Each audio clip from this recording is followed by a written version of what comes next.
Words for Granted is supported by Yabla, language immersion through authentic programming in the language you want to learn.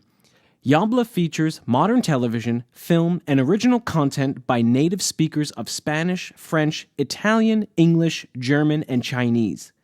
Yabla's premier language learning video platform enhances conversational understanding by utilizing custom playback, subtitles, flashcards, and learning games, such as Yabla's patented dictation game, Scribe. Stream authentic shows you enjoy and learn at the same time. Try Yabla risk-free for 15 days by going to yabla.com/WFG. That's yabla.com/WFG.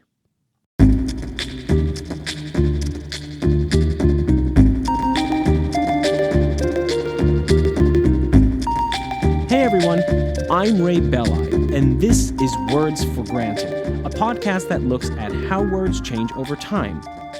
Today's episode is part 1 in a new series on idiomatic expressions, or idioms. So let's jump right in.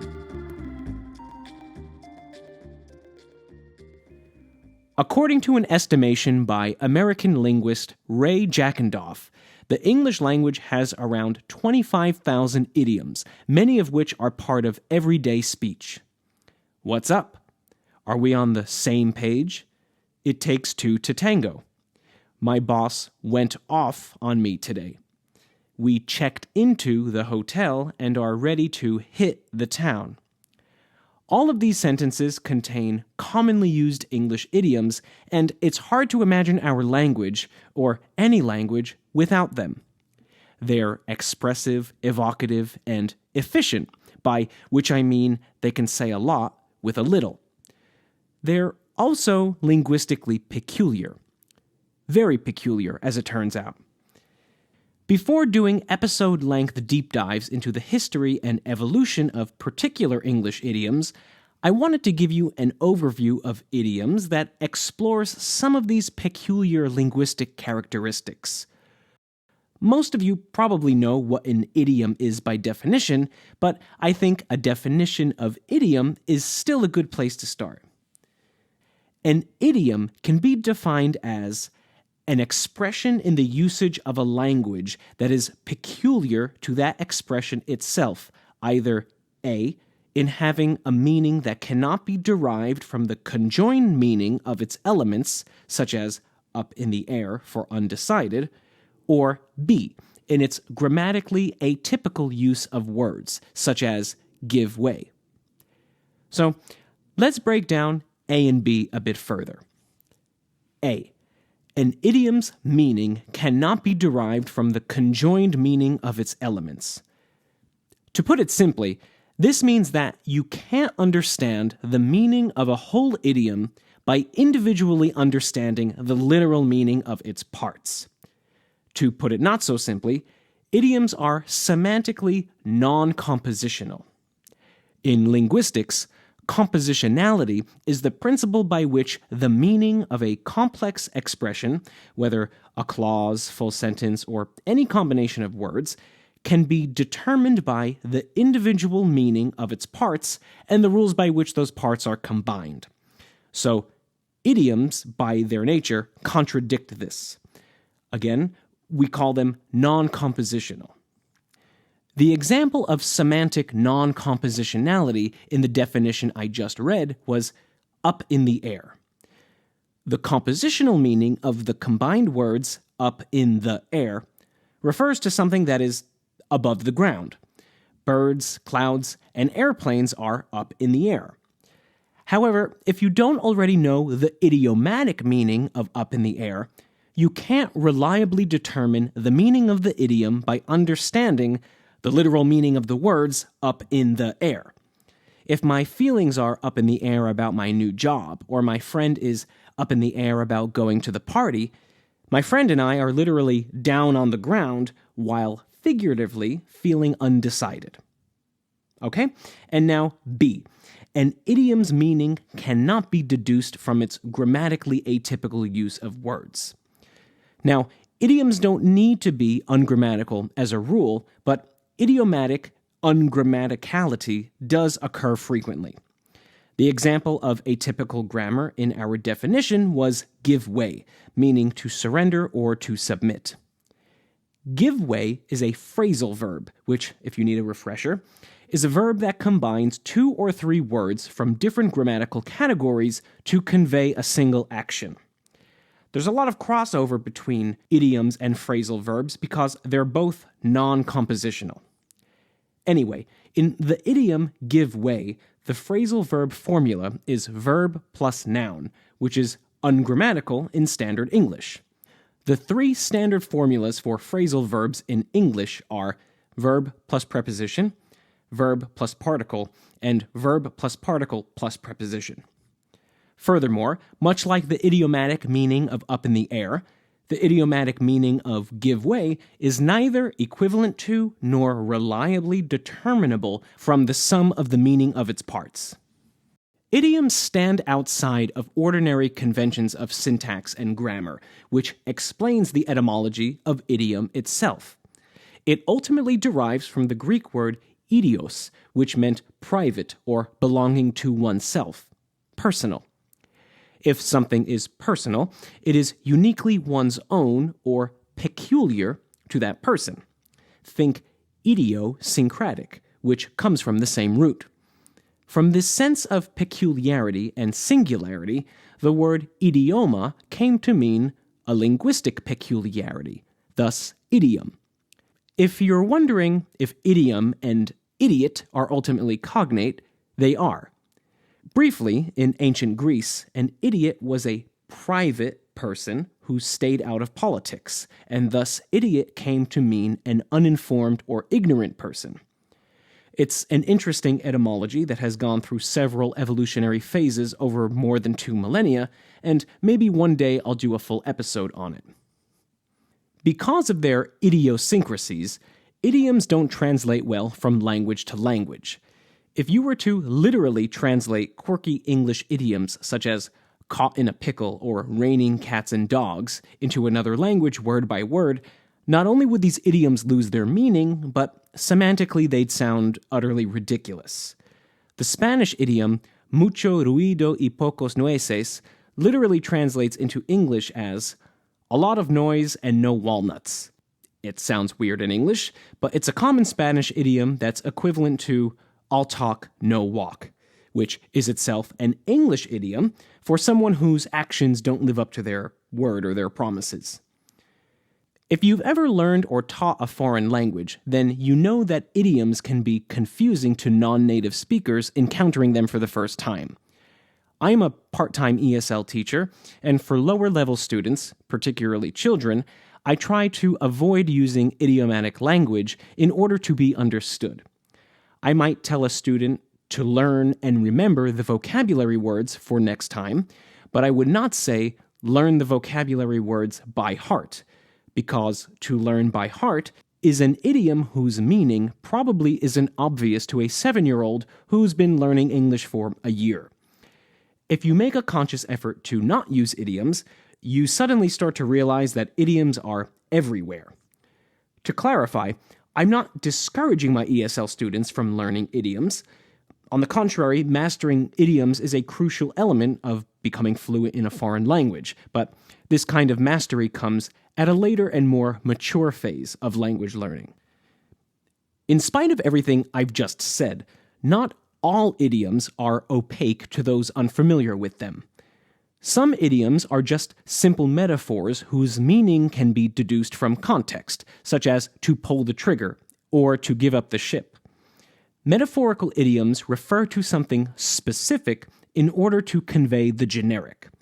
For example, pulling the trigger is a specific consequential decision, but that phrase may be used to describe any consequential decision. Giving up the ship is a specific situation of surrender, but that phrase may be used to describe any situation of surrender. Research by psychologist Sarah Bortfeld unsurprisingly demonstrates a statistical correlation between the universality of an idiom's prototypical situation and how well that idiom is intuitively understood by non-native speakers. The prototypes we just looked at were surrender and decision-making. The more universal an idiom's prototypical reference, the easier it is for non-native speakers to understand the idiom. Perhaps the most universal idiomatic prototype is the human body itself. Long quote from an article by Frank Boer. Idioms such as hot under the collar, breathe fire, and let off steam all refer to being angry, and they do this through the image of anger as something hot inside us. This makes sense to us because when people get angry, they often get red in the face as a result of rising body temperature. Similarly, the figurative expressions lend someone a hand, try your hand at something, and have your hands tied all use the image of the hand to refer to performing an action. This also makes sense because we know from everyday experience that most activities involve the use of our hands. End quote. Other common prototypes for idioms come from specific areas of universal cultural experiences such as sports, war, and cooking. Of course, a language's idioms also reflect the specific cultural activities of the people who speak the language, which is why, for example, English has so many nautical idioms. With the globalization of the English language, there's no longer a strong cultural connection between English and sailing, but England, which of course is the birthplace of English, is and always has been an island nation whose history has been shaped by seafaring. A short list of common nautical idioms in English includes on board, deep water, sink or swim, rock the boat, all hands on deck, make waves, hand over fist, run a tight ship, close quarters, learn the ropes, and show your true colors, the last of which is a reference to the deceptive use of national flags to confuse enemy ships. I found a list of over 50 of these, which I'll link to on the show's website, wordsforgranted.com. Now, I don't speak Nepali, but as the historical language of a high-elevation, landlocked nation, I would imagine that it's lacking in nautical idioms due to the absence of any context for them to arise. And now, a quick word from today's very appropriate sponsor. Today's episode is brought to you by Yabla. Yabla is an online language learning platform that uses video content in conjunction with additional tools like flashcards, games, informative articles, and more to help you get on track to fluency. Yabla's video library contains over 1,000 videos for each of the languages it offers: Chinese, Italian, Spanish, French, German, and English. For the past few weeks, I've been using Yabla to brush up on my Spanish, which admittedly isn't great, but I'm remembering a lot of what I've forgotten over the years, while also internalizing new words, expressions, and grammar. Tal vez algún día hablaré bien español. You can watch videos with bilingual subtitles, English-only subtitles, or no subtitles at all. You can toggle the subtitles on and off mid-video, and each word in the subtitles is hyperlinked to a bilingual dictionary so you can look up new words with one click. You can download full transcripts of the videos you watch, leave comments, view others' comments. The list of features just goes on and on. I particularly like their catalog of articles about everything ranging from grammar usage to idioms. These articles usually have accompanying videos and audio clips demonstrating the discussion topic, so you always get an authentic sense of the whys, whats, and the hows of everyday speech. The best way to see what Yabla has to offer is for you to try it yourself. Try Yabla risk-free for 15 days by going to yabla.com/WFG. That's yabla.com/WFG, like words for granted. I've linked to it in the show notes, and you can also find a link on my website. Based on our discussion, hopefully it's clear that the emergence of idioms with particular semantic themes within particular languages or speech communities isn't arbitrary. This seems like common sense, but much of the older literature on idioms treats them as if they're ideologically random and unteachable. By learning more about the historical and cultural context of a language, a non-native speaker of that language has a better chance of systematically inferring the meanings of idioms that would otherwise be opaque. Not exactly an effective method for teaching idioms to a 7-year-old foreign language learner, but for older language learners who can think critically, This approach does work, and through first-hand experience, I can attest to it. As already mentioned, the thing that transforms these stock metaphors into idioms is their ubiquity in everyday speech. They're not uniquely generated, but rather are part of our vocabulary, just like individual words are. In linguistics jargon, we would say that idioms are stored in the lexicon, that is, a language's entire vocabulary, as lexical items, that is, words, parts of a word, or habitually juxtaposed groups of words that convey a single meaning. Idioms fall into this last category. For this reason, idioms, alongside expletives, proverbs, and conversational cliches, are classified as formulaic language. Many idioms that we use every day have been around for hundreds of years. However, because of their fixed formulaic nature, their structures tend to resist language change. Consequently, many idioms fossilize antiquated meanings or grammatical conventions long after they've gone extinct in the rest of the language. Linguistic fossilization is actually the technical term for this. Some examples of fossilized words in idioms include the fro in to and fro, the dint in by dint of, and the kith in kith and kin. Fro ultimately comes from the Old Norse fra, cognate with from. Dint is an Old English word meaning a blow dealt in fighting, and kith is a Middle English word meaning homeland or race of people. There are many, many more examples of this, but I think you get the point. If you think it would be interesting to do a contributors-only bonus episode on idioms that contain fossilized words, shoot me an email at wordsforgranted@gmail.com. And quick plug, by the way, since this podcast doesn't just randomly fall out of the sky into your podcatcher, if you love Words for Granted and want to contribute to the show, you can do so at patreon.com/wordsforgranted.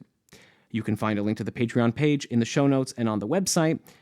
And you can also support the podcast and access bonus episodes by becoming a Words for Granted member on the Himalaya app. Anyway, because idioms are formulaic, words in a given idiom often need to occur in a particular fixed order if the meaning of the idiom is to be conveyed. These are called immobile idioms. Consider the sentences, Grandpa kicked the bucket, and the bucket was kicked by Grandpa. They contain the same basic words, arranged in different but grammatically valid orders, yet most native speakers would understand these sentences to have two unrelated meanings. The first sentence would most likely be interpreted idiomatically, meaning Grandpa died. Sorry, Grandpa. And the second sentence would most likely be interpreted literally, meaning Grandpa kicked an actual bucket. Of course, if we actually witnessed Grandpa kick a physical bucket and then said, Grandpa kicked the bucket, this would lend itself to a literal interpretation, but without that context, it's idiomatic. So why doesn't the passive voice construction, the bucket was kicked by Grandpa, work as an idiom? Well, in a literal reading of the phrase kick the bucket, kick is a verb and bucket is a direct object. But in the idiomatic, non-compositional reading of the words kick the bucket functions as a verb phrase, and an intransitive verb phrase at that. Intransitive verbs don't take direct objects. Since the bucket in the idiomatic reading of Grandpa kicked the bucket is not a direct object, the sentence can't be arranged in the passive voice with bucket as the direct object, if we want the idiomatic meaning to be maintained. Now, you could argue that through context, one could still interpret the bucket was kicked by Grandpa as idiomatic, but the reality is that this construction of the idiom almost never occurs in actual speech. On the contrary, some idioms are indeed mobile, meaning the order of their parts can be rearranged, and that multiple constructions of the idiom do indeed occur in actual speech.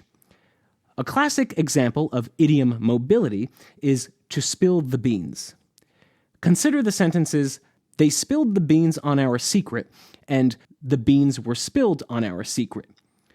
Although the first example is the more common construction, the second construction also occurs in actual speech, and the idiomatic meaning is maintained.